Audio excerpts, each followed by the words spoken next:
Good morning, everyone. Welcome to this edition of Weekly Roundup. In Weekly Roundup, we cover the most important news of the last week, and along with the main news, we will be covering PYQ from prelims as well as from the mains perspective. My name is Anuj, and I will be taking today's session.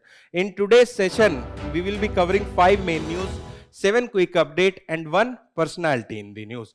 The first news is about the Viksit Bharat Guarantee for Rozgar and Ajeevika Mission Gramin that will come into force from 1st of July. Then the second news is about unseasonal thunderstorms that have claimed multiple lives in Uttar Pradesh. Then the next news is about the failure of India's exam ecosystem. Then after that we will be discussing about the Somnath Temple as we are celebrating the 75th anniversary of reopening of the Somnath Temple. And in the last main news, we will be covering the labor code that have been notified by the central government. Then there is personality in news, and in the personality in news, we will be discussing Rabindranath Tagore for today, and then after it, we will be briefly covering 7 quick updates. So this is the brief about today's session. Let us start the session with the first main news. The first main news is about Viksit Bharat Guarantee for Rozgar and Ajeevika Mission Gramin VBG Ramji Act 2025. So the context here is that the central government has said that this act will come into force from the 1st of July. In this news, we will be covering how this is different from the previous act of MG Narega and what are the special provision under this act. It is related to paper 2 where syllabus talks about welfare scheme for vulnerable section of the population by the center and the state. Let us discuss this news in detail. First of all, the development. So the development is that the act will come into force on 1st of July of 2026, and after that the MG Narega, which was launched or which was made into act in the year 2005, will stand repealed. So this act MG Narega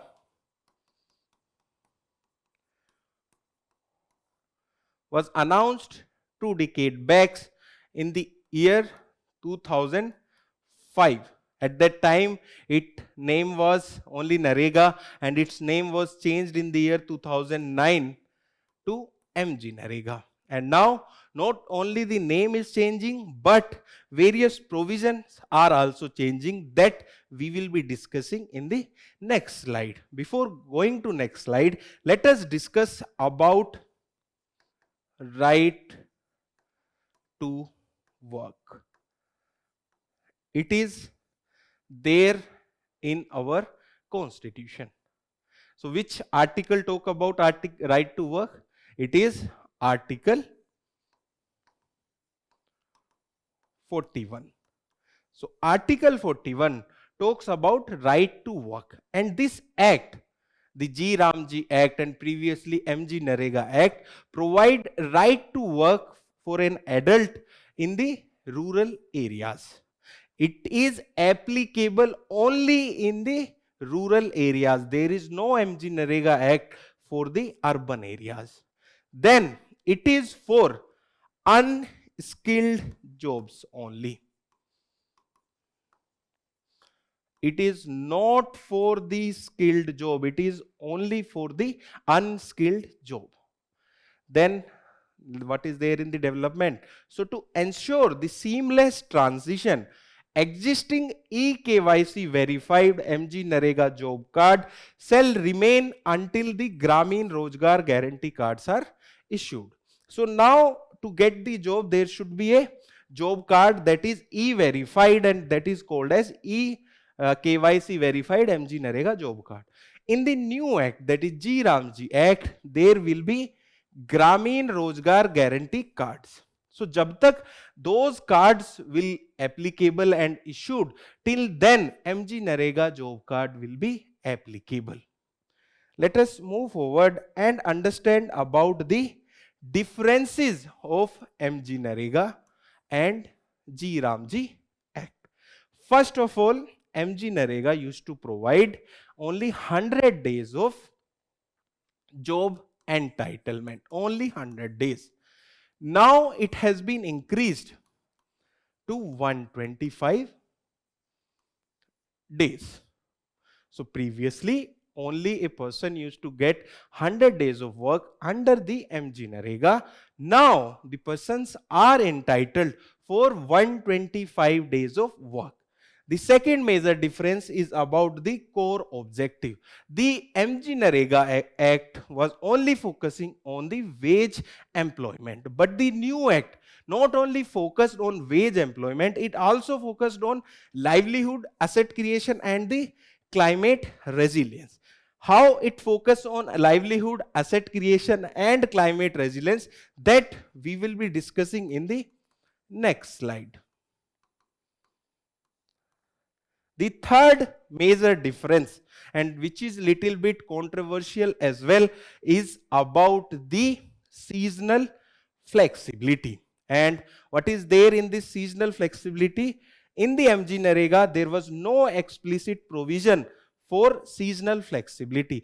But now there can be work suspension during the peak agriculture season for 60 days, and that will be announced by the state government.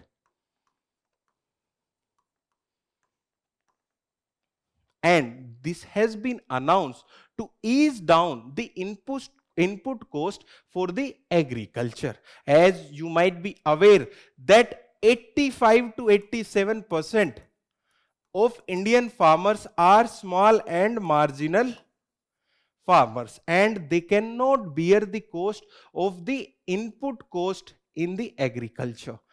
As it was said and it was noticed that due to the MG Narega jobs, the input cost of the labor in the agriculture was increasing. So now state can announce work suspension during the periods of sowing in the agriculture or cutting of the crops of the agriculture, that will be decided by the state government. Then there is a difference about the funding responsibility as well. So previously the wage was given by the center and state used to bear the unemployment allowance. This has been changed. Now center and state both will bear the cost. Now it will become a centrally sponsored scheme.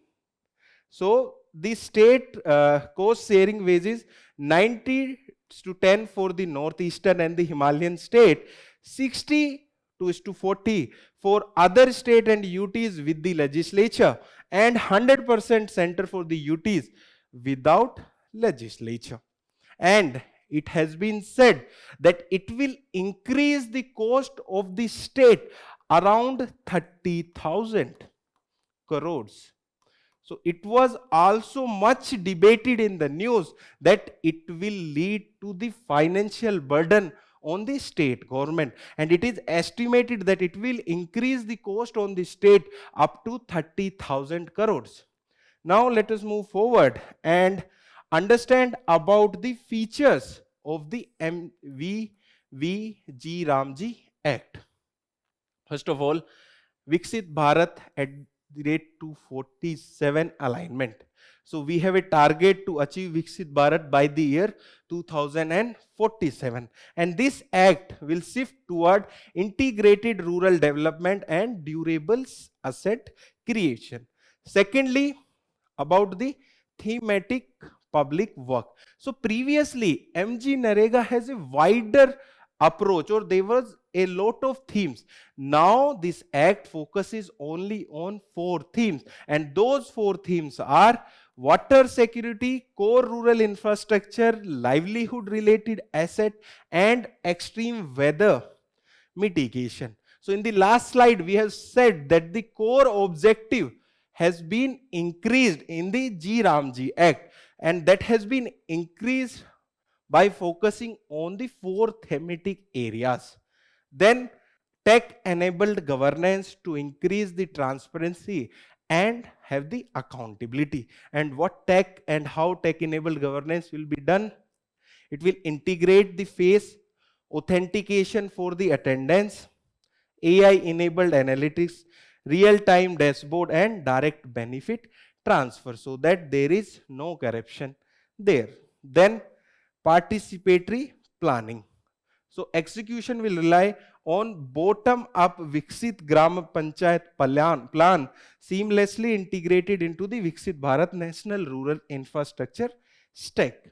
So there is an approach which will be bottom-up approach. Now let us discuss the PYQs related to this news. So first PYQ is from the prelims examination of 2011. The question is, among the following, who are eligible to benefit from the Mahatma Gandhi National Rural Employment Guarantee Act? A. Adult members of only the scheduled caste. This is not the right answer. Adult members of below the poverty line BPL household.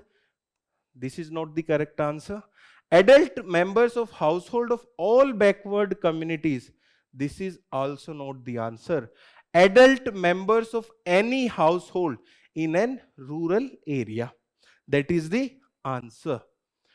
One more question from the mains perspective. It is the question from the year, I think 2014. Question is, an essential condition to eradicate poverty is to liberate the poor from the process of deprivation.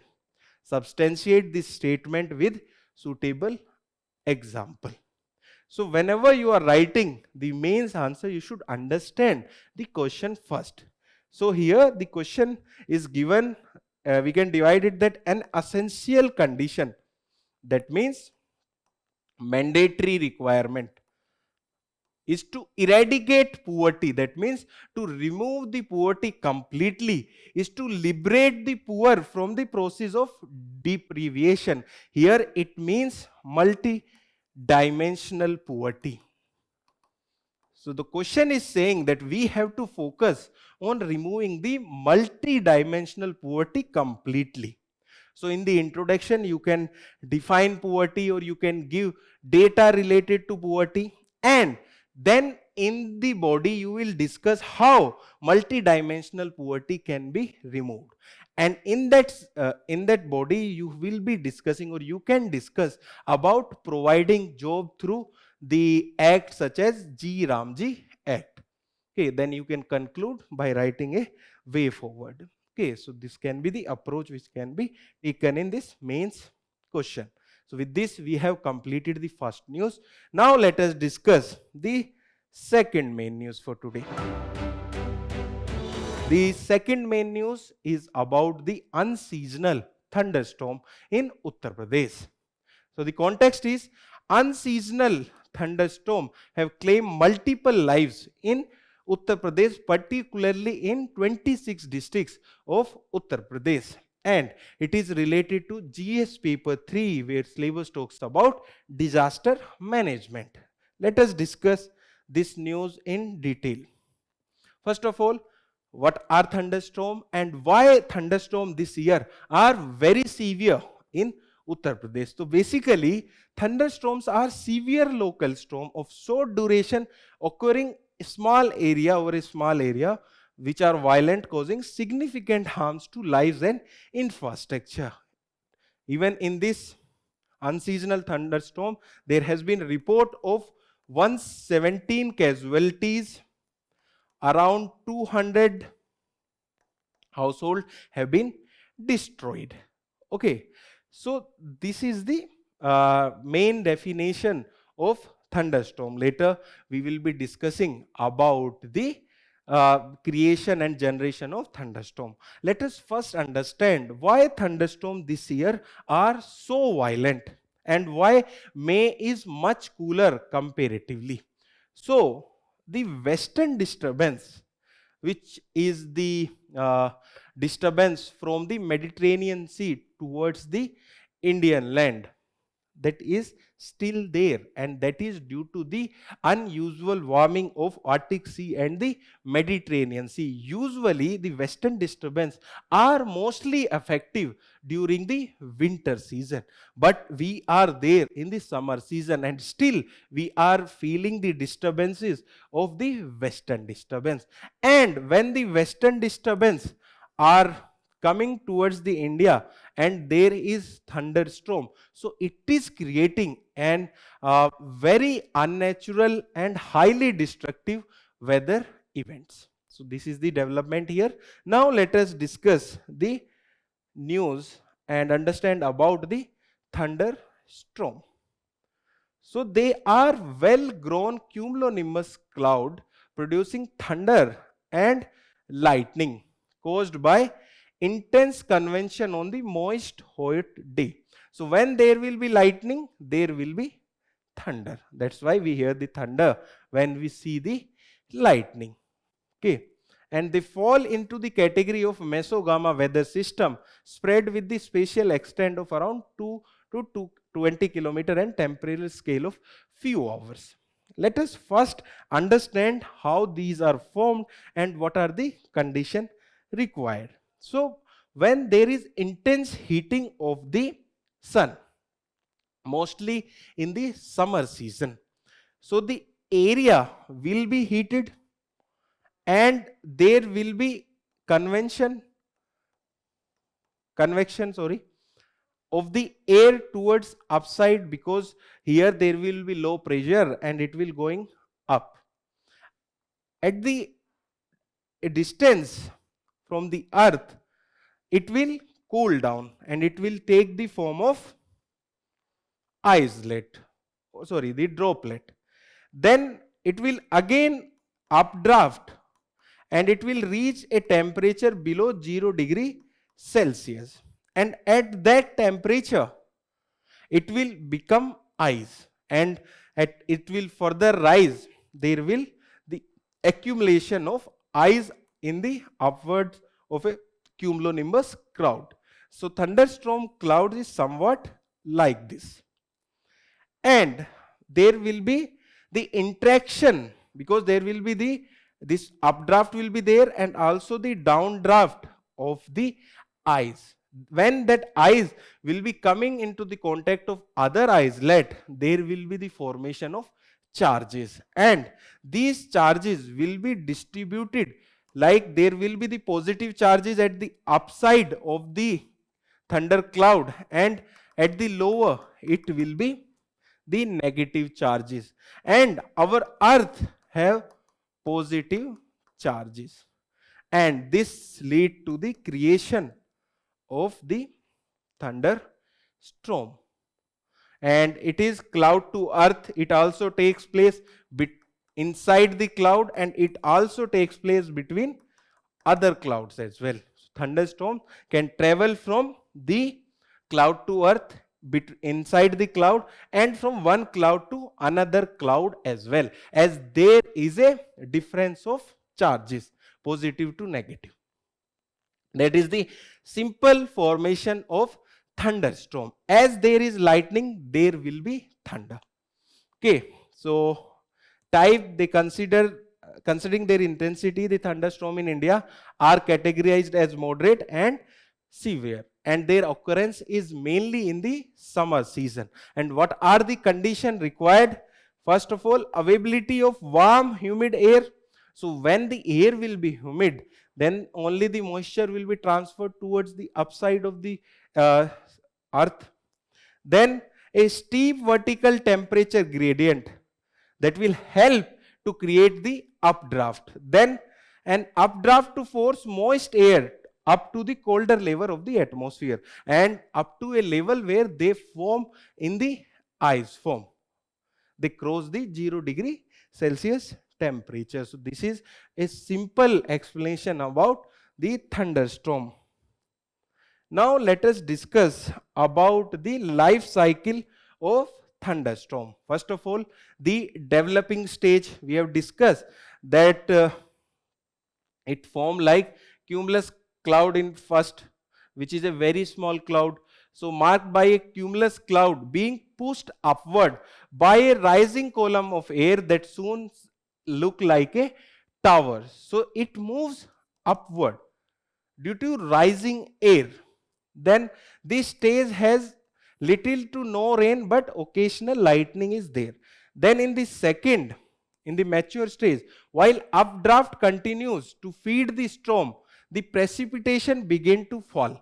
So at the second stage, the cloud reaches at the higher distance. So there will be updraft as well, and there will be downdraft as well. And downdraft will lead to precipitation as well as the hailstorm. So you might have observed the hailstorm in the recent past as well. So hailstorms are also associated with the thunderstorm. And in the last stage, the precipitating stage, the large amount of precipitation is produced and the updraft is overcome by the downdraft. So in the last stage, there will be no updraft, there will be downdraft. So in the first stage, there will be higher updraft. In the second stage, there will be updraft as well as the downdraft. And in the third stage, there will be more downdraft. So these were the things related to thunderstorm. Now let us discuss one PYQ related to this news. And this is from the year 2013. And you have to write its answer in the comment section. So please listen to the question very carefully. So during the thunderstorm, the thunders in the sky is produced by the first, meeting of cumulonimbus cloud in the sky. Second, lightning that separate the nimbus cloud. Third, violent updraft movement of air and water particles. So select the correct answer using the code given below. A, 1 only. B, 1 and 2 only. C, 1 and 3 only. D, none of the above produce the thunder. So as you might have read about thunderstorm in your static subject, you might have also read about thunderstorm in the current affairs. Please try to solve this question from the prelims PYQ and write down the answer in the comment section. Now let us move to the next news. The next news is about failure of India's exam ecosystem. You might have seen the paper leak of the NEET exam and the cancellation of NEET exam. In this news discussion, we will be mainly focusing on the paper 4 ethics aspect of the paper leak. Let us discuss this news. So first of all, what is the development? So the cancellation of National Testing Agency NEET UG 2026 exam after the paper leak reflect the larger concern of the failure of exam ecosystem in India. And NTA, that is National Testing Agency, was established under Societies Registration Act 1860 in 2019 by Ministry of Education, and its purpose was to conduct standardized entrance and recruitment examination in India. So whenever you are reading a news related to ethics aspect or you are thinking from an ethical perspective, please think about the stakeholders involved in the news. So first stakeholders are the student itself. Second stakeholders are the educational institutes.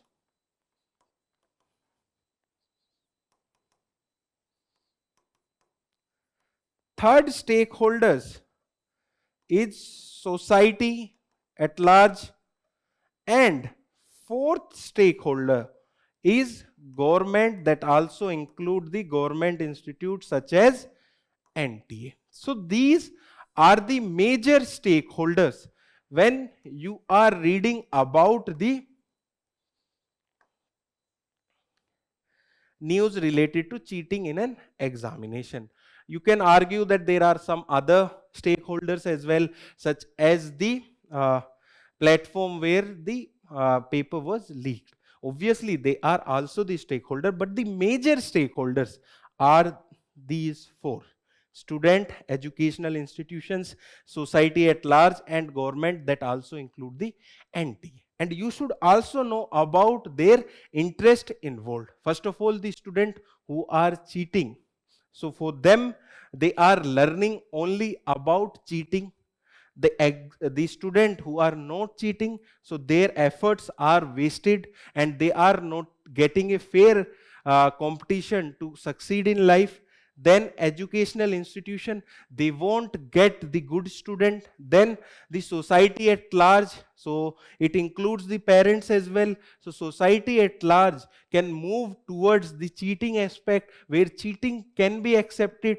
Then the government institution, so there will be more trust deficit between the citizen and the government, and it won't be focused on the examination as only, and it will be focused on the other aspect of the government as well. So there will be increase in the trust deficit between the citizen and the government. These are the interest involved. Now let us move forward and understand about the reasons for failure of exam ecosystem. First of all, in our country, we focus more on the results rather than the means. Okay. Then there is unequal education standards. You might have noticed that there is often a discussion that these students are from CBSC, these students are from the state boards, and these students are from ICSC. And there is formation of groups like that. So there is unequal education standards. Then there is corruption and paper leak. So scams like Vyapam scam, which was very infamous scam in Madhya Pradesh, undermine the whole trust in the examination. Then over centralization of examination, focusing on one nation, one exam approach, it ignores the regional and the educational diversity, creating the excessive pressure on a single test. You might have seen the videos that one girl is crying because she was not allowed to write the exam only because she was late for 1 minute. Then cultural aspect as well. So in some parts of India, there is a degree of social acceptance of cheating in examination, and it start from houses as only. Sometime you might have noticed that parents allow their children to copy the homework, and they don't think that they are inculcating bad habits in their children. They simply allow to copy, or they themselves write the homework of their children. Now let us move forward and understand about the ethical aspect affected due to the failure of exam system. First of all, about the fairness. So it does not provide equal opportunity to every student. Then the second aspect is it violates the deontological ethics, as there is more focus on the ends without focusing on means. Then the virtue ethics. So virtue of trust, truth, and excellence of character are do not supported in deception or dishonesty. And lastly, about the equity. So disadvantaged students are affected more, impacting their liberty and right to access. So whenever you are writing ethics answer, you have to use the terms like deontological ethics, categorical impact, and other such form of words which can fetch you more marks. Now let us discuss one case study related to this question. So this is the legal provision related to exam ecosystem. After this, we will be discussing the case study related to this news. So legal provision related to exam ecosystem is Public Examination Prevention of Unfair Means Act of 2024. So this act aimed at curbing the leaks, malpractice, as well as organized malpractice in recruitment examination. So we have seen in our country that cheating in exam is not only limited to NEET examination, but it is there in all the recruitment or most of the recruitment examination, as we focus a lot on exams more than the virtues or the values. Then there is Public Examination Prevention of Unfair Means Rules of 2024. These were brought in under the act which mandate venue in charge must file FIRs in case of exam malpractices, and committee will probe involvement of management or service providers. So this is the legal provision related to the exam ecosystem. Now let us discuss the case study from the year 2014. So the case study is, please listen to the case study very carefully, or you can pause the video and read the case study by yourself. So the case study is, Rameswar successfully cleared the prestigious civil service examination and were excited about the opportunity that he would get through the civil services to serve the country. However, soon after joining the service, he realized that things are not as rosy as he had imagined. He found a number of malpractices prevailing in the department assigned to him. For example, funds under various schemes and grants were being misapproved. The official facilities were frequently being used for personal need by the officer and staff. After some time, he noticed that the process of recruiting the staff were also not up to the mark. Prospective candidate were required to write an examination in which a lot of cheating was going on. Some candidates were provided external help in the examination.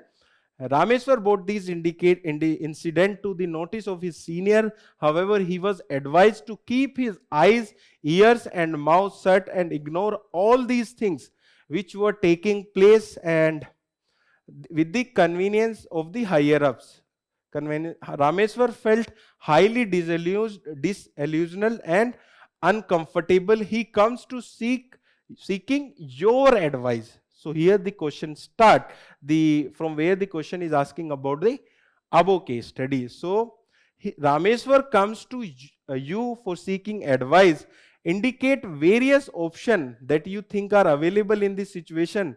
How would you will help him to evaluate these options and choose the most appropriate path to be adopted. So in such question, you have to write about the stakeholders and their interest. You have to write about the conflict, the ethical conflict, the dilemmas in the question. Then you have to list down the various options available with the Rameswar. Then you have to write about the pros and cons of each of the option available. And then you have to advise him with the best option, and your option should be practical and it should not be conflict with the ethics as well as with the law. Okay, so this is the approach for an case study question in the paper 4. Now let us move to the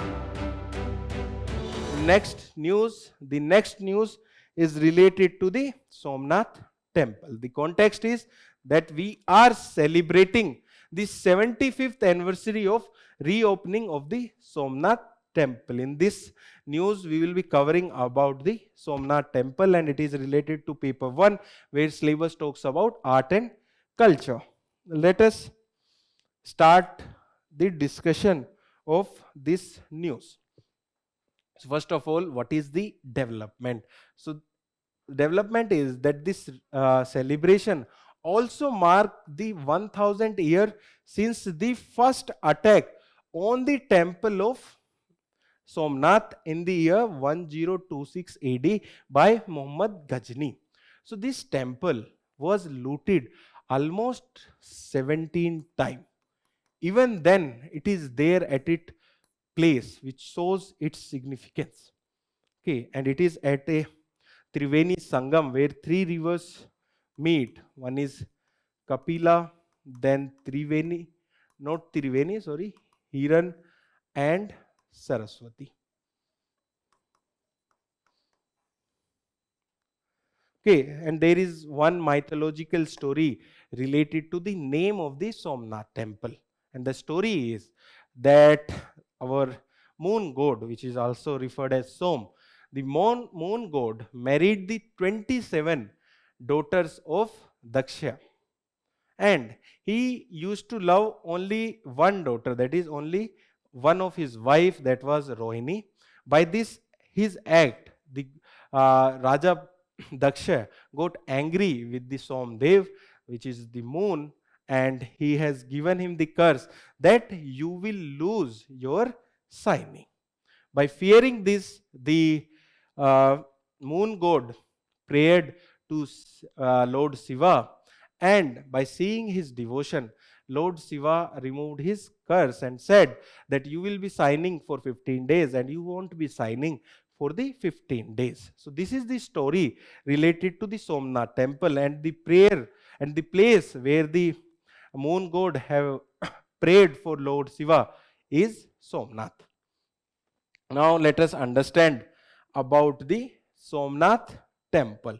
So it is one of the 12 Adi Jyotirlingas. So there are 12 Jyotirlingas in India, and one of which is Somnath temple. And Jyotirlinga means column or pillar of light. Its location is there in Prabhaspatan along the Saurashtra coast in Gujarat. You might have also read about Prabhaspatan in the chapter Harappan civilization. So it is one of the site of the Harappan civilization, the Prabhaspatan. Then the literary source. There are various literary sources. One is Dwadasa Jyotirlinga Strotam, that places Somnath first among the 12 Jyotirlingas. Then there is Skanda Purana, there is Prabhasa Khanda, there is Rig Veda, and there is Bhagavat. Okay, so these are the literary sources, and there are other sources as well. One is Raghuvansam of the Kalidasa, where Kalidasa described it as one of the important Shiva temple in the 5th century. Then the religious sect associated. One is Shaivism, another one is Vaishnavism, because it is believed that Lord Krishna commenced his journey from the earth, from the Somnath. Then there it is also associated with Shaktism. And it is believed that one of the peak of Shaktism is there in Somnath. What is Shaktism? Basically, Shaktism peak are the places where the parts of the goddess Shakti fall after the creation on the earth. Then about the foreign travelers associated, so it is mentioned by the Arab traveler Al-Baruni in his text Kitab al-Hind. And it is also mentioned by Amir Khusro in the 13th century, where he talked about the attack on this Somnath temple by Alaluddin Khilji. Okay. Now let us move forward and understand about the architecture of the Somnath temple. So it is in the Chalukyan style, which is also called as Kailas Meru Prasad style. So basically it is a Vesara style, which is hybrid of the northern style of temple architecture with the southern style of temple architecture. So it is a Vesara style which blends Nagara style with the Dravidian style. Nagara style is a northern temple architecture and Dravidian style is southern temple architecture. And it constitutes the Sikhara, that is the pillar above the Garbhagriha. The Garbhagriha is the place where the main deity reside. Then it also have Sabha Mandap, that is assembly hall, Nritya Mandap, the dancing hall, and traditional carvings also on the outer walls, and a spacious clean courtyard and a Banstam. So you can notice Banstam in the Chalukyan style or the Kailas Mahameru Prasad style. So Banstam in this temple points towards the Antarctica, and there is no land between this Banstam and the Antarctica.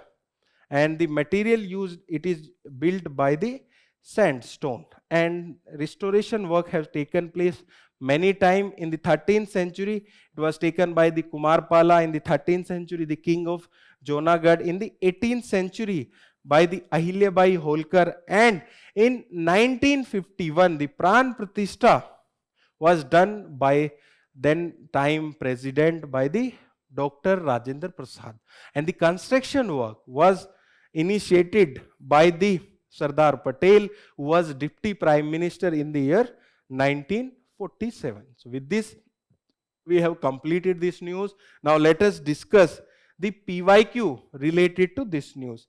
So the PYQ is from the year 2022. The question is, the Prime Minister recently inaugurated the new circuit house near the Somnath Temple at Veraval.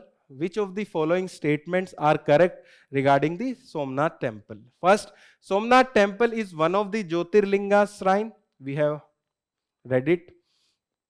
Then a description of Somnath Temple was given by Al-Biruni in his book Kitab al-Hind. This is also a correct statement. Then third, the Pran Pratishtha of the Somnath Temple, that is installation of the present day temple, was done by the President S. Radhakrishnan. So it was done by Dr. Rajendra Prasad, but not by the S. Radhakrishnan. So answer is 1 and 2 only. So with this, we have completed the fourth main news for today. Now let us discuss the last main news. The last main news is related to the labor codes, and the context is that the labor codes rules have been notified. It is related to paper 3, where syllabus talks about changes in industrial policy. Let us discuss this news in detail. First of all, the development. So the center has notified 2026 rules under the 4 labor code, which came into force in the year 2025. So these labor code have consolidated the 29 labor laws in India, and now there are 4 labor codes, and we have to focus from the prelims perspective as well. We will be learning about the 4 labor codes in the next slide. Before that, let us understand this news from the prelims perspective as well. First of all, labor as a subject is there under concurrent list.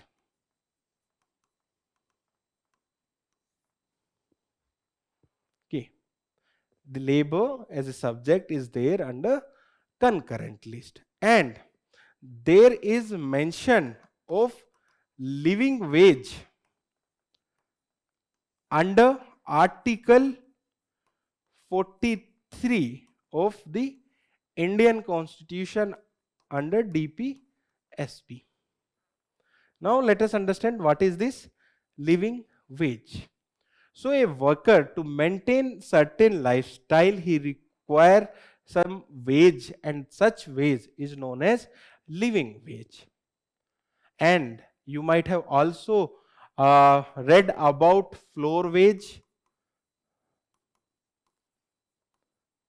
minimum wage as well, and how floor wage, minimum wage and living wage are different from one another. First of all, let us understand what is floor wage. So floor wage is basically the wage decided by the central government, that below this you cannot provide a wage to a worker. That is the floor wage, basically a floor above which the wages are given to the workers. That is the floor wage. Then minimum wage. Minimum wage is above the floor wage. It can be also the floor wage, but generally it is above the floor wage required for a workers decided by the center or the state. Then the living wage, we have already discussed that living wage is the wage to maintain a certain lifestyle.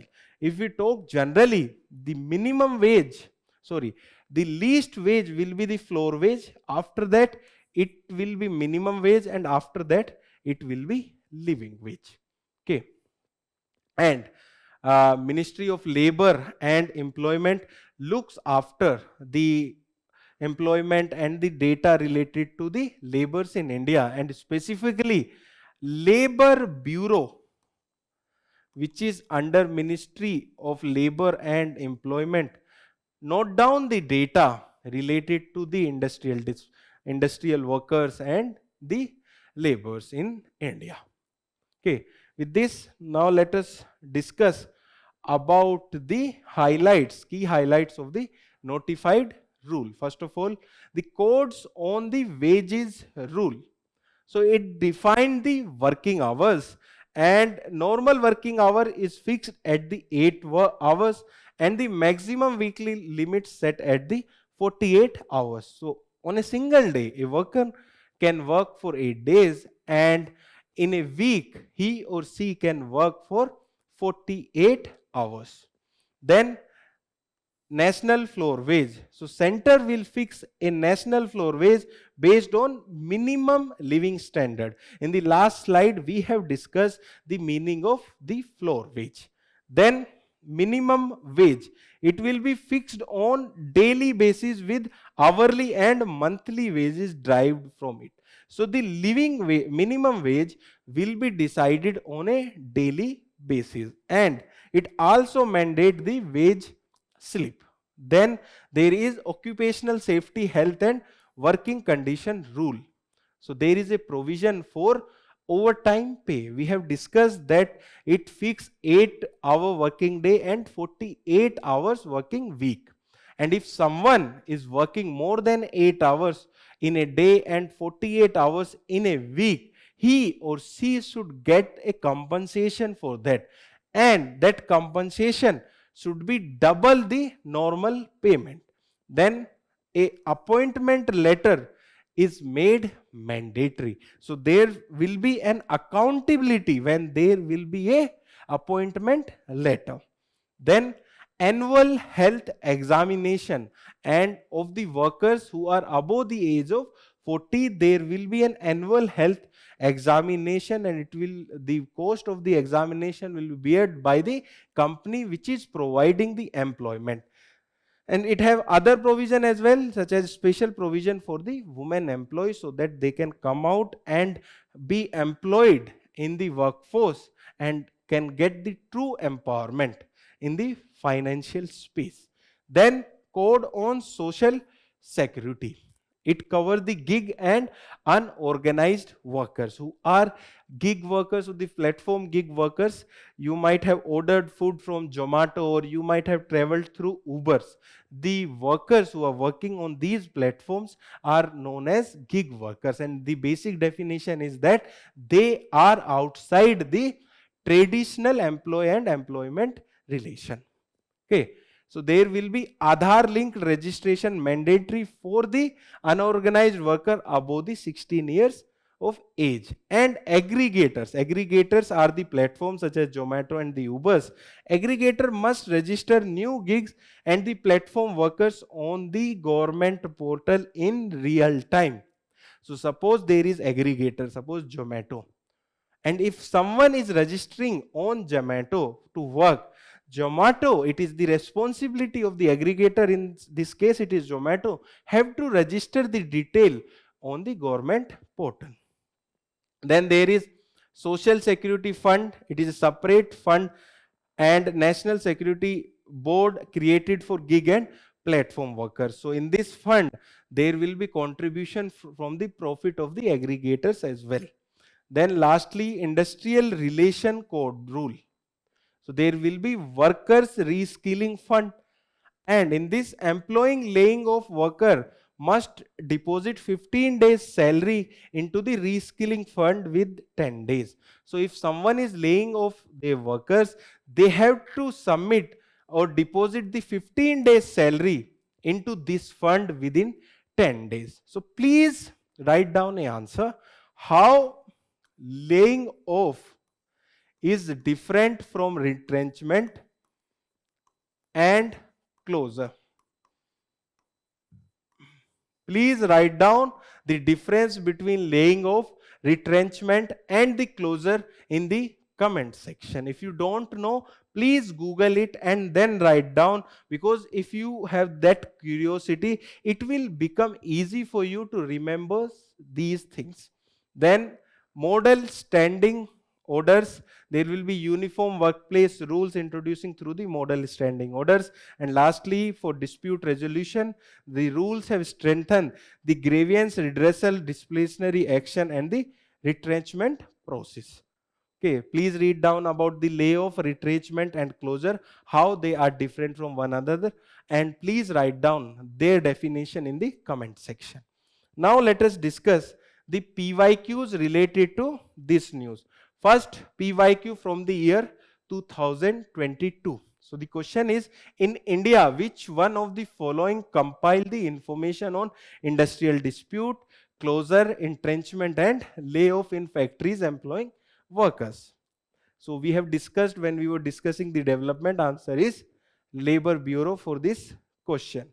Now let us discuss other question from the prelims examination, and the question is from the year 2021. The question is, with reference to the casual workers employed in India, consider the following statement. Statement 1, all casual workers are entitled for employee provident fund coverage. Second, all casual workers are entitled for regular working hours and overtime payment. Third, the government can by notification specify that an establishment or industry shall pay wages only through its bank account. So it was there in the news at that time, and it is a little bit a difficult question. First of all, the two statements are extreme statement, and in that one is true and one is not true. So the first statement, that all casual workers are entitled for employee provident fund coverage, is not true. The employee workers who are below the salary of 15,000 are entitled for employee provident fund coverage. After that, it is not mandatory. Then all casual workers are entitled for regular working hours and overtime payment. Actually, it was a judgment of the Supreme Court in the year 2020. So it is an correct statement.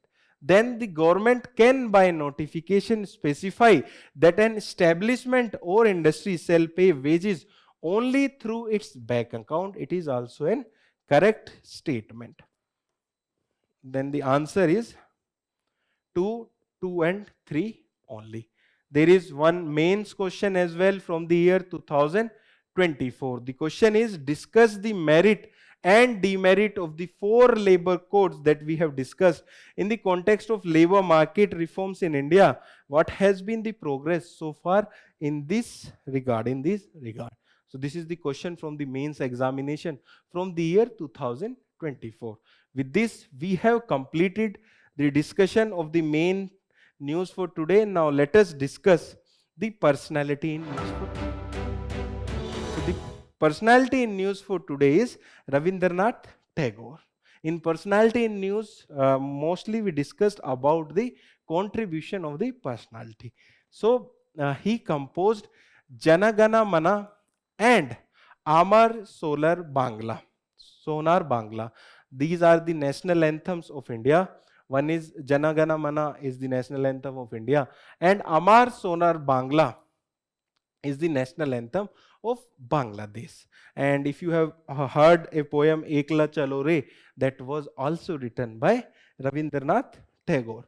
Then he founded the Vishwa Bharati University and the Santi Niketan School. In the year 2023, they are recognized under UNESCO World Heritage Site list. Okay, then you should be knowing in detail, because if you observe the PYQs, the questions are mostly related from the UNESCO's World Heritage list. Then he advocated for universal humanism, global peace, and cultural exchange. Basically, what is the meaning of universal humanism? That is that the humans are not divided by the borders, so they are universal in nature. Then major literary work, poetry, the very famous poetry Gitanjali, then Manasi, Sonar Thari, Gitimaya, and Balaka. He also wrote novels, Gora Garebhere and Yoga Yog. And he was awarded with the Nobel Prize for Literature in the year 1913. And he was the first known European to get a Nobel Prize in the literature in the year 1913 for his work Gitanjali. And he was knighted by the British in the year 1915, but later he renounced his knighthood after the massacre in the Jallianwala Bagh. Okay, he renounced his knighthood. So with this, we have completed the main news and the personality in news for today. Now let us discuss the quick update for today. Metabolic ovarian syndrome. And the context here is that the international panel have renamed the polycystic ovary syndrome as PMOS. So why the change in the name? Okay, so the change in the name is that the PCOS was considered misleading because many women was diagnosed with it do not have the polycystic ovaries, narrowing down the both diagnosis as well as the treatment. So basically, when this disease was found out and there was ultrasound in the year 1960s, I think, so in the USA, so they observed some cyst-like formation in the ovaries, and which was not true. But at that time, due to that picture, they have named it like polycystic ovary syndrome. Okay, now they have changed its name to polyendocrine metabolic ovarian. So PMOS highlights multiple hormonal pathways, central metabolic dysfunctional as well as broader systematic risk. So it is not related to the ovaries. There can be polyendocrine. It involves the multiple hormone producing system, not limited to ovaries.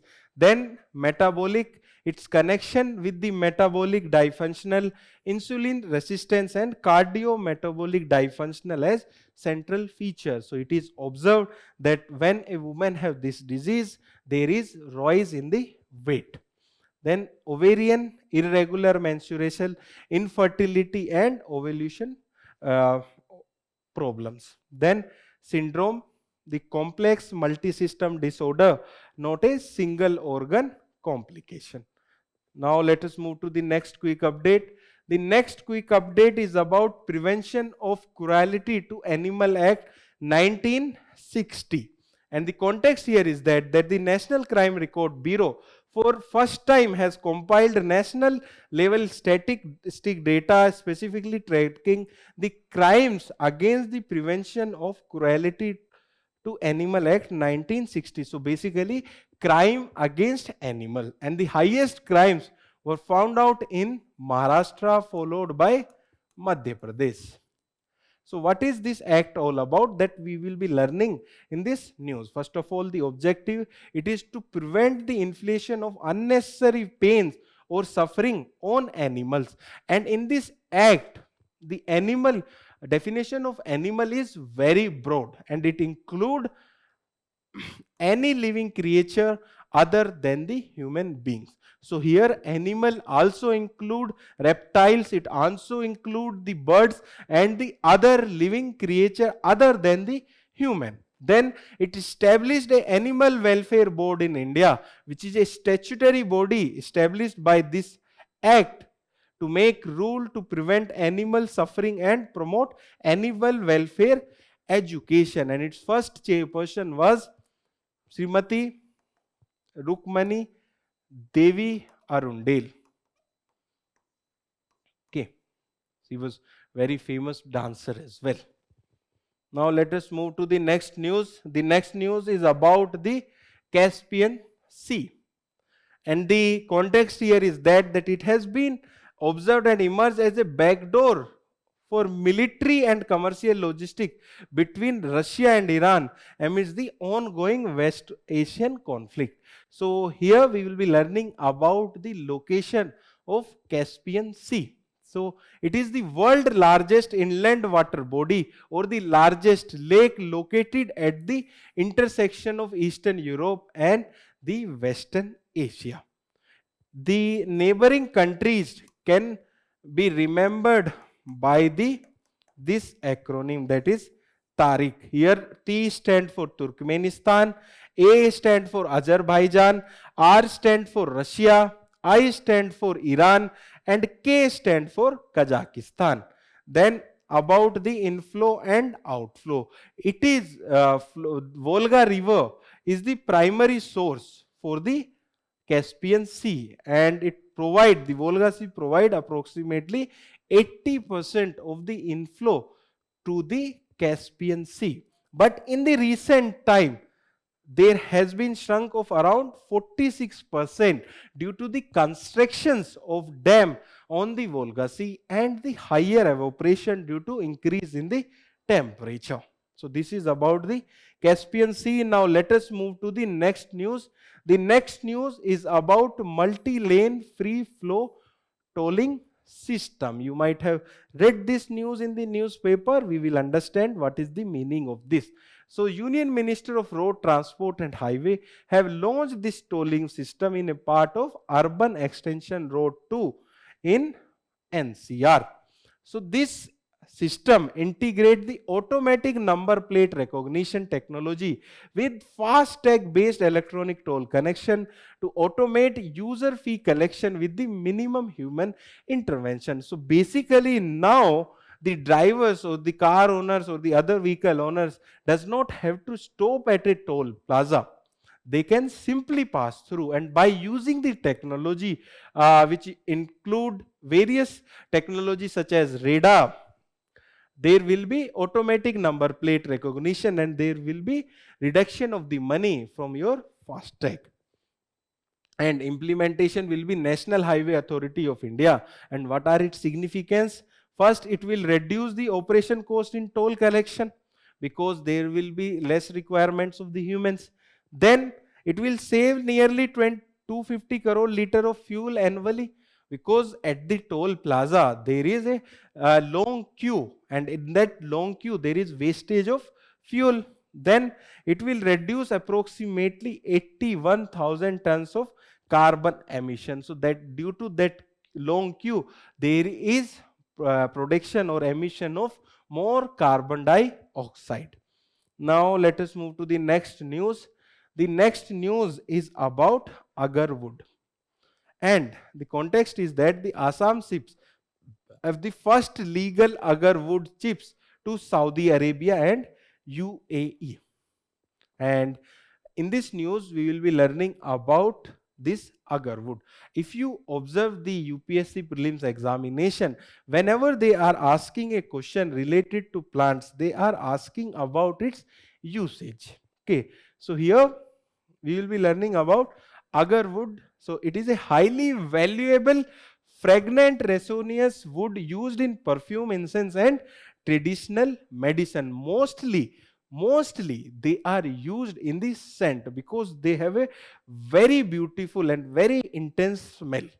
Okay, and about its formation, it is produced when Aculeria trees are infected by fungi, and to resist those fungi there is generation of resins which produce a very beautiful smell.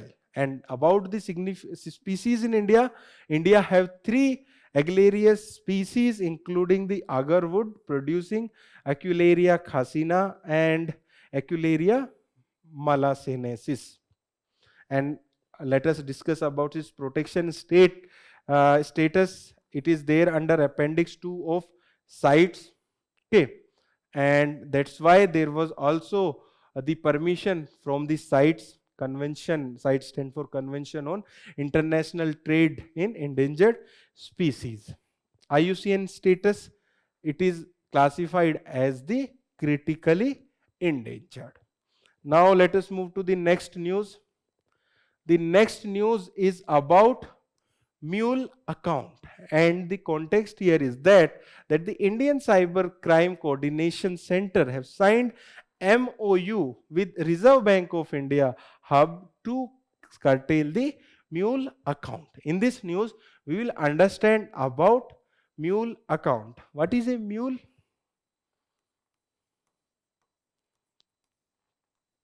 Mule is a animal, okay, produced by male donkey and female horse. Okay. By interbreeding these species, we get mule, and mule is not a new species because they cannot reproduce. Okay, so that is about mule. That is not related to here.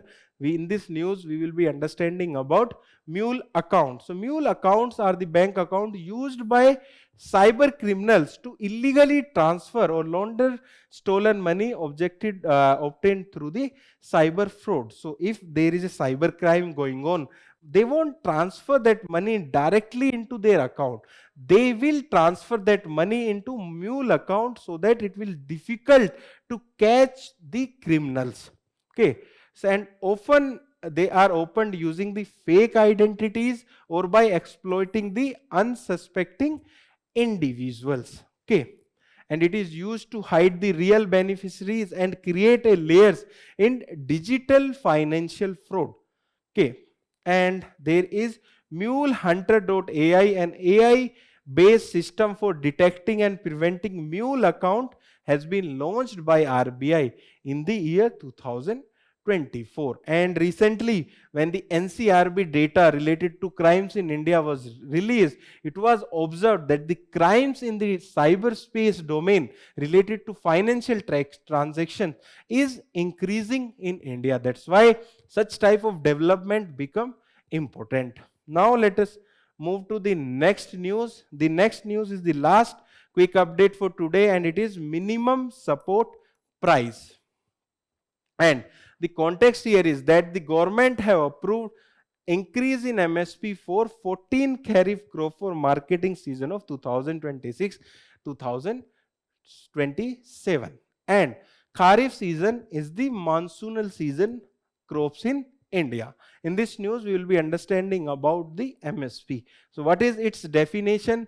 It is the mechanism through which government support farmers by purchasing their crop at a predetermined price before they start sowing. And it is recommended by the Commission for Agriculture Cost and Price, which is there under Ministry of Agriculture. And based on this information, UPSC have already asked a question that who recommend the prices for MSME, and then the answer for that question was Commission for Agriculture Cost and Prices. And final approval is with the Cabinet Committee on the Economic Affairs, which is headed by Honorable Prime Minister. And please be clear that it does not provide the statutory backing to this MSME for these 22 crops, but there is a statutory backing for MSP for the sugar cane. Only sugar cane have the statutory backing of MSP. Okay, and the crop covers are 22 crops. In that 14 crops are kharif crops, 6 are rabi crops, and 2 are commercial crops. So with this, we have completed the weekly roundup session for today. And if you want to read further from our current affairs initiative or want to solve the smart quizzes, you can visit the digital current affairs website of us. All the best for your upcoming prelims examination.